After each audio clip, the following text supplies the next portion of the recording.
Hello friends, welcome to the UGC NET commerce classes. आज हम पढ़ेंगे tax consideration in specific business situation. यानी देखो, डिफरेंट सिचुएशन होती है। जैसे अगर आपको ये डिसाइड करना है कि वे प्रोडक्ट को बनाएं या ख़रीदें, तो किसके अंदर आपको ज़्यादा टैक्स बेनिफिट हो रहा है, तो ये आपको डिसीजन लेना पड़ता है। ओन एंड लीज, यानी खुद का लें या लीज पर लें, ठीक है। तो इस टाइप के डिफरेंट डिसीजन लेने पड़ते हैं। तो आज हम पढ़ते हैं मेक और बाय डिसीजन। तो ये आपके जो नेट का जो सिलेबस है उसके अंदर ये टॉपिक है, डिफाइन किया हुआ है, ठीक है। तो ओके, लेट्स वी स्टार्ट। देखो, tax management with reference to make और बाय डिसीजन, मेक और बाय, ठीक है। यहाँ पर हमें मतलब देखेंगे कि जो प्रोडक्ट है उसको बनाने के अंदर हमारे लिए वो बेनिफिशियल है या वो ख़रीदने के अंदर है, ठीक है। बाज़ार से ख़रीदने पर बेनिफिशियल होता है या फिर वो खुद बनाने के अंदर, तो ये डिसाइड करेंगे। अब this applies to industry where assembly of the product take place to make a finish product, ठीक है। जैसे कि मैन्युफैक्चरिंग ऑफ कार है, where thousand of different part of और component are assemble to make a car, ठीक है। जहाँ पर क्या करते हैं, डिफरेंट कंपोनेंट्स है उनको असेंबल करके जो कार है उसको मैन्युफैक्चर किया जाता है। It is a quite natural every component और part of a car can not be manufactured by one company, ठीक है। देखो, अब सारे के सारे जो कंपोनेंट्स है या पार्ट्स है कोई एक कंपनी नहीं बना सकती। ये क्या है मतलब, तो इसलिए since part manufacture involve cost है, टाइम्स है, एनर्जी है, डिफरेंट काइंड ऑफ टेक्नोलॉजी है एंड एक्सपर्टाइज है, तो therefore in such cases company purchase part from outside. इसलिए क्या होता है, जैसे जो कार बनाने वाली कंपनी क्या करती है, कुछ एक पार्ट है उसको बाहर से खरीद लेती है। तो but where the cost involve in purchasing from outside market is high. अगर मान लो वो जो वो बाहर से परचेज कर रही है, तो अगर वो कॉस्ट हाई है, then the company might go in house production. तो कंपनी सोच सकती है कि इसका प्रोडक्शन है वो खुद ही किया जाए, ठीक है। तो यानी मेनली बहुत ज़्यादा ये किस पे डिपेंड करता है, कॉस्ट पे के ऊपर भी डिपेंड करता है। तो कि देखेंगे कि जो कॉस्ट है वो बनाने के अंदर ज़्यादा आ रही है या फिर परचेज करने के अंदर ज़्यादा आ रही है, तो उसी के अकॉर्डिंग ये डिसीजन लिया जाएगा। Apart from costing consideration, following factors are also gone in decision making process. और भी जो फैक्टर रहते हैं जो डिटरमाइन करते हैं इन डिसीजन को, जैसे कि यूटिलाइजेशन ऑफ ए कैपेसिटी। आपकी जो कैपेसिटी है वो कितनी है, कितनी कैपेसिटी का यूटिलाइजेशन हो रहा है, ठीक है। जैसे मतलब जो रिसोर्सेज वगैरह है उनका ऑप्टिमम यूटिलाइजेशन हो रहा है या नहीं हो रहा है, तो इस पर भी डिपेंड करता है। इन एडुकेसी फंड है, फंड की कोई कमी है क्या, या लेटेस्ट टेक्नोलॉजी है, डिपेंडेंस ऑफ सप्लायर्स है, या labour problem in the factory, तो इनके ऊपर भी ये डिपेंड करते हैं जो हमारे जो ये डिसीजंस हैं, ठीक है। अब what are the cost involve in making of a pet, ठीक है।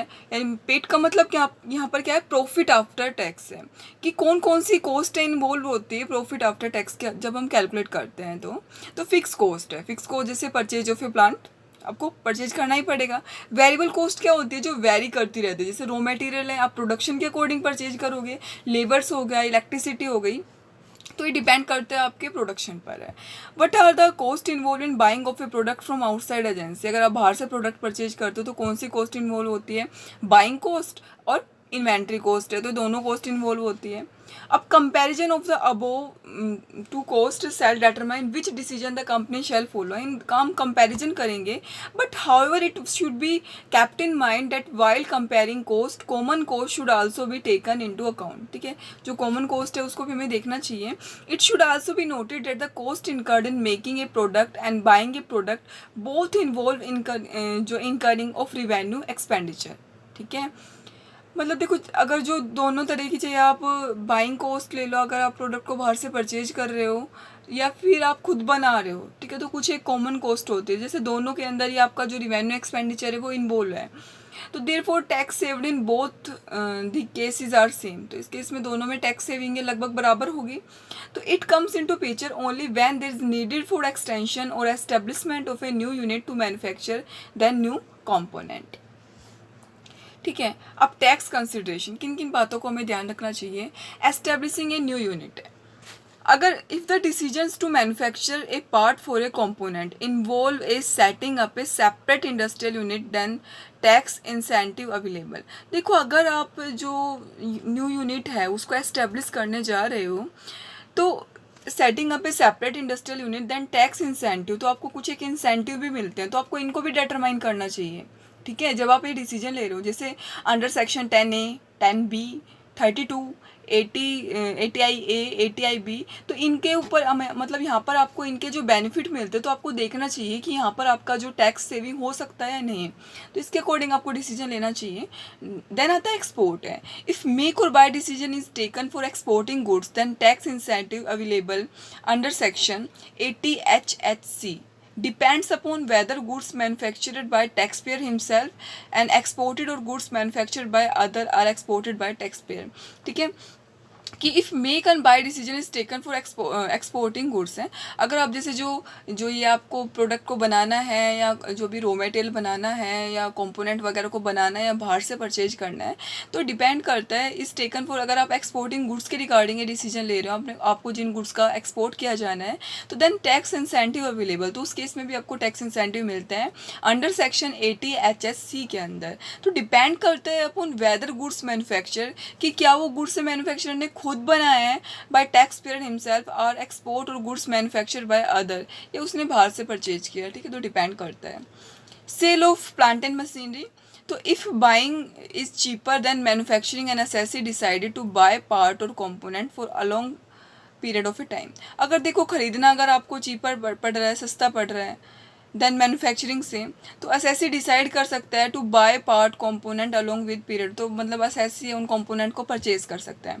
He may like to sell existing plant and machinery, अपनी जो एग्जिस्टिंग प्लांट मशीनरी है उसको सेल भी कर सकता है। तो tax implication is specified by section 50 has to consider, तो यहाँ पर भी जो टैक्स इम्प्लीकेशन वगैरह है वो आपको मतलब देखनी पड़ेगी, जो सेक्शन 50 के अंदर आपको कंसिडर करनी पड़ेगी। मतलब सिंपल है, यहाँ आप देखते हो कि आप कॉस्ट के रिगार्डिंग आपको कौन सा जो बेटर पड़ रहा है, बनाना बेटर पड़ रहा है या ख़रीदना बेटर पड़ रहा है। तो ये था हमारा एक और टॉपिक। इसके बाद हम और भी जो टैक्स कंसिडरेशन है, जो डिफरेंट एस्पेक्ट को लेकर हम पढ़ेंगे। तो अगर आपको वीडियो पसंद आए तो वीडियो को लाइक, शेयर, और अगर आप चैनल पर न्यू हैं तो चैनल को सब्सक्राइब कर देना। और लगभग इनकम टैक्स की यूनिट है वो कंप्लीट होने वाली है, और इसके बाद अगर आप जो भी यूनिट चाहते हो, जिस भी यूनिट के बारे में आप पढ़ना चाहते हो या जिसमें अभी आपको प्रॉब्लम है, तो आप कमेंट सेक्शन में बता देना। इसके बाद हम वही यूनिट स्टार्ट कर देंगे। ओके, थैंक यू, मिलते हैं नेक्स्ट वीडियो के अंदर।